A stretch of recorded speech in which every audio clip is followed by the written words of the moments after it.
Earlier today, we had a bit of a rain.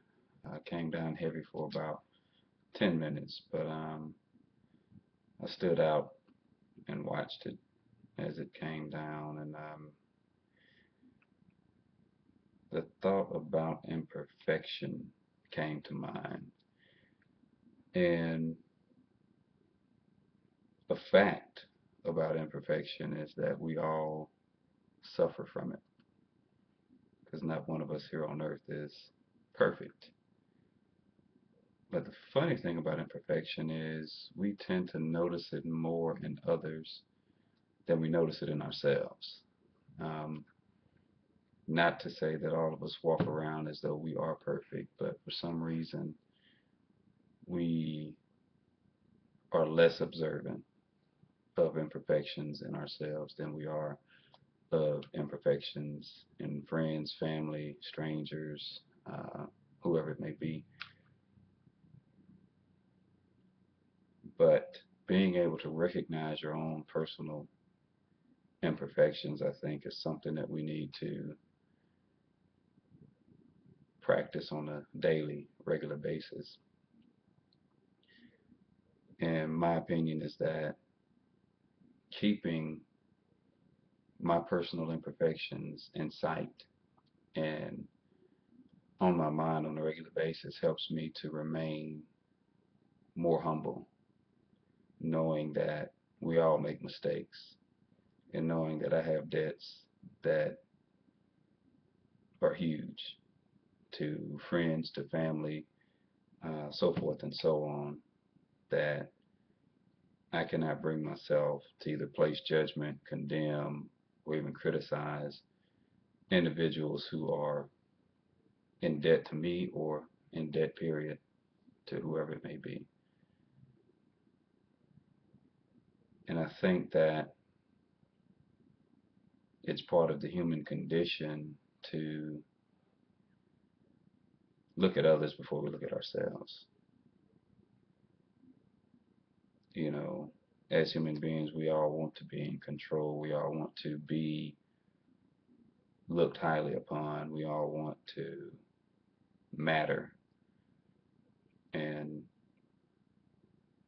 it's just a human thing to make ourselves matter by pointing out the shortcomings, the imperfections, the faults of others, which is a natural thing. And I'm not saying it's a good thing, but it's a human thing to do. But in terms of humility and compassion and love, those are godly characters. Um, Characters of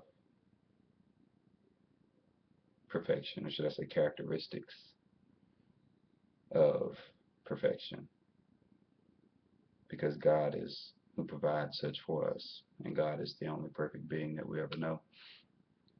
Um,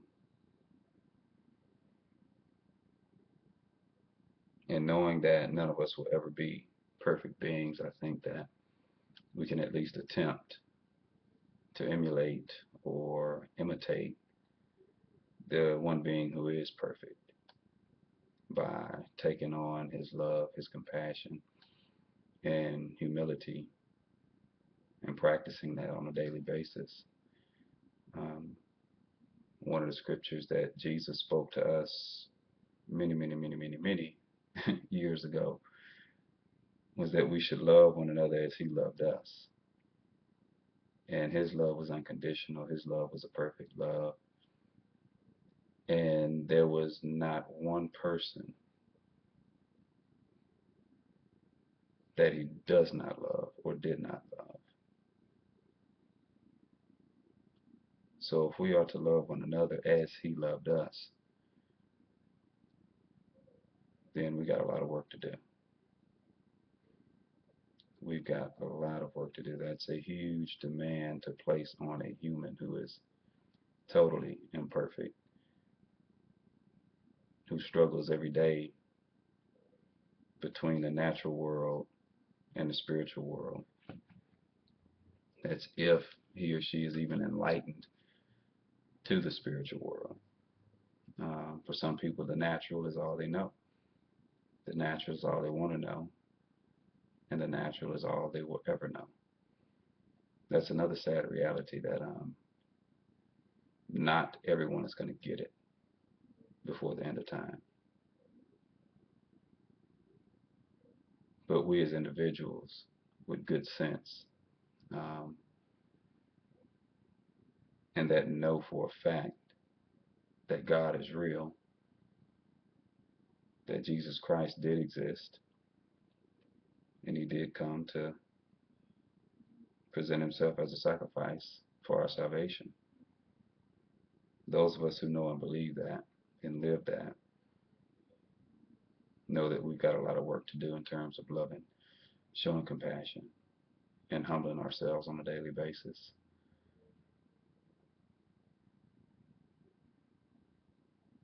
And it's probably one of the toughest things we'll have to do.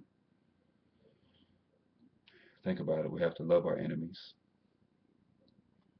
We have to pray for those who do us wrong and persecute us and do us dirty.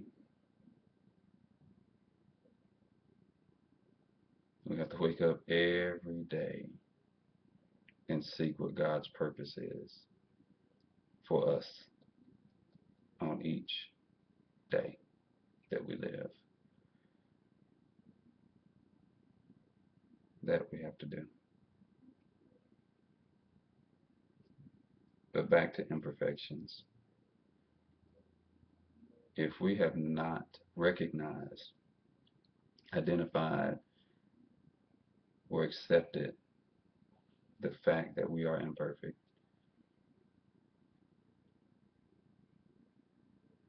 then it's going to be tough for us to be humble in certain situations. It's tough for us to show love and compassion in certain situations because many people who we may try to minister to or help, speak to, or encourage are not going to want to deal or accept us for what we have to say if they know that we're imperfect. They know our misdeeds or past lives or current lives of faults and flaws. They're not going to want to deal with us or accept what we're saying because to them we're hypocrites. And I think that's one of the most painful things to have to endure. It stings when someone calls you a hypocrite. You know, sometimes it's ill used as far as the term as somebody saying, okay, you're a hypocrite. Um, but in most cases, people are right when they call us hypocrites because we're not 100% honest with ourselves and being transparent enough to say, hey, I'm not perfect. I've sinned or I have fallen short. I've done this, I've done that. People are more willing to accept counsel from those who have an idea of what they're going through or who can relate to what they're going through. Now, we're all different. We all have different paths to walk and different purposes. We've all got totally different trials that we experience. But for the simple fact that people are more open and willing to deal with individuals who have gone through what they've gone through means that we all have a testimony, we all have a story, we all have an ability to help someone else. And a lot of times it's the people closest to us that we're able to help if we open our minds, open our ears, and open our hearts to what's going on around us.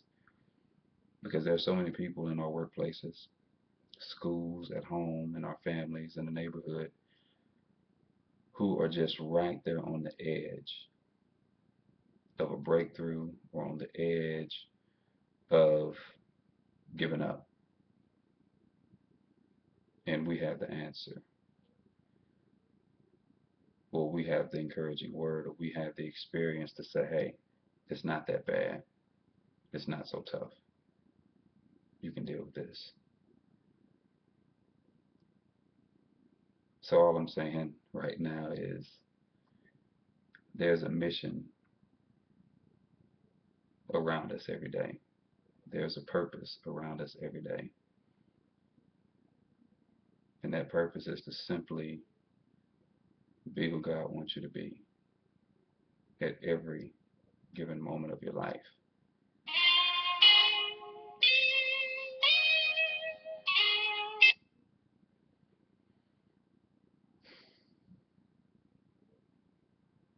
Yeah,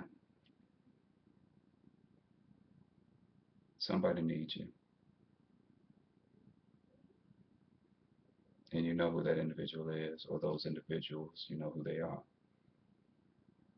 So it's time we just start to open our mouths, open our minds, open our hearts, and simply help somebody. Put imperfections aside, put criticisms, judgments, and condemnations aside, because the only shoes that fit you are yours to walk in.